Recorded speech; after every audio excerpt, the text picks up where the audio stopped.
পথের দিশারি। বিনোদনের জন্য খেলা দেখা যায় যাচ্ছে কিনা, খেলোয়াড়দের মতো চুল বা স্টাইল, চুল বা লম্বা চুল রাখা যাবে কিনা, এই দুটো প্রশ্ন খেলা রিলেটিং। আমরা বলবো যে বিনোদনের জন্য খেলা দেখা যায় যাচ্ছে, ঠিক আছে, কিন্তু আপনি কোন খেলাটি দেখছেন? শর্ত বিনোদনের জন্য। এটা খুবই রেলেভেন্ট কোয়েশ্চেন, দুটো প্রশ্নই এই সময়ের খুবই প্রাসঙ্গিক প্রশ্ন এবং আমরা অ্যাপ্রিশিয়েট করি বরং যিনি আমাদেরকে এই প্রশ্নগুলো করেছেন। আমরা এক নম্বর বলবো যে আপনি বিনোদনের জন্য যে খেলাটি দেখছেন এই খেলাটি ইসলাম অনুমোদন করে কিনা, এবং এই খেলার সাথে হারাম কোনো কন্টেন্ট বা হারাম কোনো এলিমেন্ট, মানে হারাম কোনো জিনিসের সাথে সম্পৃক্ত আছে কিনা। আপনি খেলা দেখছেন, হঠাৎ করে একজন নর্তকী সেখানে নাচা শুরু করে দিল, অথবা ধরুন ক্যামেরাটা ধরলো একজন এমন নারীর প্রতি যে নারী ধরেন অর্ধ উলঙ্গ অবস্থায় আছে, এরকম একজন নারীর ক্যামেরাটা সেখানে ধরলো। তো তাইলে আমরা এই হারাম জিনিসগুলো দেখছি কিনা বলেন তো? দেখছি। তো এই হারামগুলো দেখার জন্য আমার কি ঈমান নষ্ট হচ্ছে না? এই যে আমাদের চোখ নিয়ন্ত্রণ করার জন্য আল্লাহ তাআলা আমাদের উপর ফরজ করে দিয়েছেন, কুল্লিল মুমিনিনা ইয়াগুদ্দু মিন আবসারিহিম, মুমিনরা তাদের চক্ষুকে নিয়ন্ত্রণ করবে। গদ্দুল বাসর, এটা কিন্তু ঈমানের অন্যতম অপরিহার্য পাঠ, কিন্তু সেটা যদি আমরা না করি তাহলে আমরা হারাম জিনিস দেখছি। আবার এইগুলোর সাথে কিন্তু অনেক অসংখ্য হারাম জিনিস সম্পৃক্ত আছে, সেগুলোকে কিন্তু আমরা দেখার মাধ্যমে প্রমোট করছি।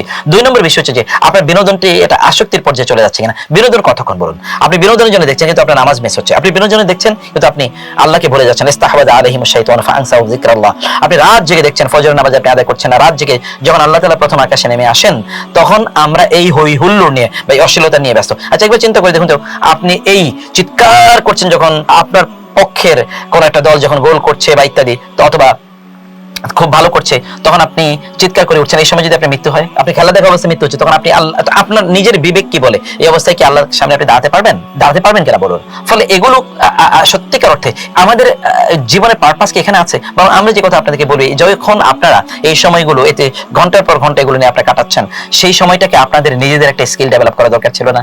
নিজের একটা যোগ্যতা বাড়ানো দরকার ছিল না? নিজের এমন কিছু কাজ আপনার পরিবারের সাথে সময় দিতেন, দেখতেন সম্পর্ক বেড়েছে। আপনি দিনের মানে কিছু মৌলিক সাবজেক্ট কোর্স আপনি পড়তেন, নতুন একটা বই পড়তেন, দেখতেন আপনার জ্ঞান বেড়েছে। অথবা আপনি যে চাকরি করছেন বা যে ব্যবসাটি আপনি করছেন এই ব্যাপারে আরো কিছু জ্ঞান অর্জন করতেন, তাতে আপনি লাভবান হতেন। কিন্তু এতে আপনি লাভবান হচ্ছেন কেন? না, আপনি লাভবান হচ্ছেন না। তো অতএব এখানে হারাম জিনিস আছে। আবার এখানে ধরুন আরেকটা জিনিস, এটা আসক্তির পর্যায়ে চলে যায়। আপনি যেই দলটাকে ভালোবাসেন এই কারণে আপনি অন্য দলকে গালিগালাজ করছেন এবং তাদেরকে নিয়ে বিভিন্ন ধরনের ট্রল করছেন, টেস্টিং করছেন, তাদেরকে নিয়ে বিভিন্ন ধরনের মানে বাজে মন্তব্য করছেন। তো এগুলোকে ইসলাম অনুমোদন করে? এগুলোকে আখলাকি কোনো কাজ? এগুলো কোনো মুসলমানের চরিত্র এটা বলেন তো? তাহলে আমরা কোথায় যাচ্ছি? এবং তার উপর ভিত্তি করে খুনাখুনি কি হচ্ছে না? মারামারি হচ্ছে না? ঝগড়া বিবাদ হচ্ছে না?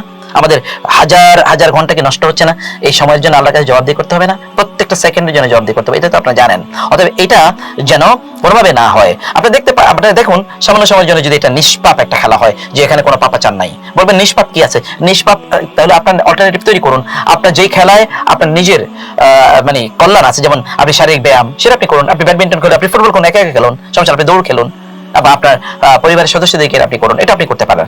খেলোয়াড়দের মতো চুল রাখার ব্যাপারে আমরা যে কথা বলেছি, যে রাসূল ইসলামের ওই কথাটি মনে রাখা দরকার, মান তাশাব্বাহা বিকওমিন ফাহুয়া মিনহুম, কেউ যদি কোনো জাতিকে অনুসরণ করে তাইলে সে তাদের মতো হয়ে যাবে। খেলোয়াড়ও যদি এমন ভাবে চুল রাখে যে চুলটি শরিয়া সম্মত, শরিয়া অনুমোদিত, তাহলে কোনো সমস্যা নেই। তাহলে আপনি খেলোয়াড়কে অনুসরণ করছেন না, বলতে আপনি শরিয়াকে অনুসরণ করছেন। আর খেলোয়াড়কে অনুসরণ করা কি জায়েজ আছে কিনা বলুন?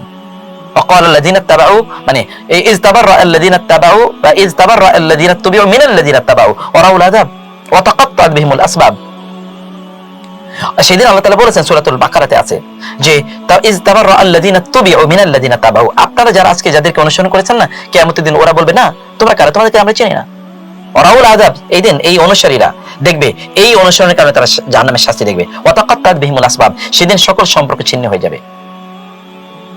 এবং ওয়াকাল আল্লাযিনা তাবাউ লাউ আন্না লানা কাররাতান ফানাতাবাররা মিনহুম কামা তাবাররাউ মিন্না, এবং আপনারা যারা অনুসারী ওদেরকে অনুসরণ করছেন, কিয়ামতের দিন তখন আপনি চিৎকার করে বলবেন, আল্লাহ যদি আরেকবার আমাদেরকে সময় দেয় পৃথিবীতে গিয়ে, তাহলে তোমাদের সাথে কোনো সম্পর্ক রাখবো না। সেদিন চিৎকার করে বলার চেয়ে আজকে কি এই সম্পর্ক ছিন্ন করা উচিত না? উত্তম না? উত্তম কিনা বলুন? আপনি তার খেলার প্রশংসা করছেন, কিন্তু তার যে জীবনে আরো হারাম জিনিস আছে সেগুলো কি? আপনি বলবেন একটা জিনিস আমি প্রশংসা করছি, তার মানে কি অন্যটা আমি অনুমোদন করছি?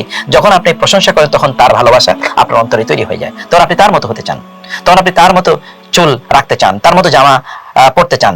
এবং তা সেই যে খাবারটা আপনি জানেন যে এই খেলোয়াড়রা কখনো কখনো কোনো একটা ড্রিঙ্কসকে তারা সাপোর্ট করে, এবং ওই কারণে ওই ড্রিঙ্কসের বাজারে কাটতি প্রচুর পরিমাণ বেড়ে যায়। তার মানে এই যে তারা একটা ইম্প্যাক্ট ইনফ্লুয়েন্সার, এই ইনফ্লুয়েন্সারদেরকে যখন আপনারা ভালোবাসা শুরু করে দেন, তখন তার ইনফ্লুয়েন্স আরো বাড়তে থাকে, এবং তাদেরকে আপনি যখন আলোচনা করেন তখন অন্যরা কিন্তু এফেক্টেড হয়, ইম্প্যাক্টেড হয়। সে কারণে তাদের মতো করে চুল রাখা এটি যদি শরিয়া বিরোধী হয়, যেমন রাসূল ইসলাম ওই ব্যক্তিকে কার্স মানে অভিশাপ দিয়েছেন যে তার মাথার এক অংশের চুল কাটে আরেক অংশের চুল রেখে দেয়। এখন আমরা এমন স্টাইলে চুল কাটছি, দেখলেই মনে হচ্ছে এটা তো আসলে একটা বখাটে। এইভাবে কি চুল রাখার কোনোভাবে অনুমোদন আছে? না, বরং আপনার ইসলামের যে আইডেন্টিটি আছে, আপনার যে পরিচয় আছে, এই আইডেন্টিটির সাথে যায় কিনা দেখুন না। আপনি কোনো একজন আলেম এরকম চুল রেখেছে কিনা, খুব একজন ভালো মানুষ এরকম চুল রেখেছে কিনা, নাকি বখাটের এরকম রাখে, এটা আপনাকে দেখতে হবে, বুঝতে হবে। ভিডিওটি ভালো লাগলে লাইক ও সাবস্ক্রাইব করে পাশে থাকবেন।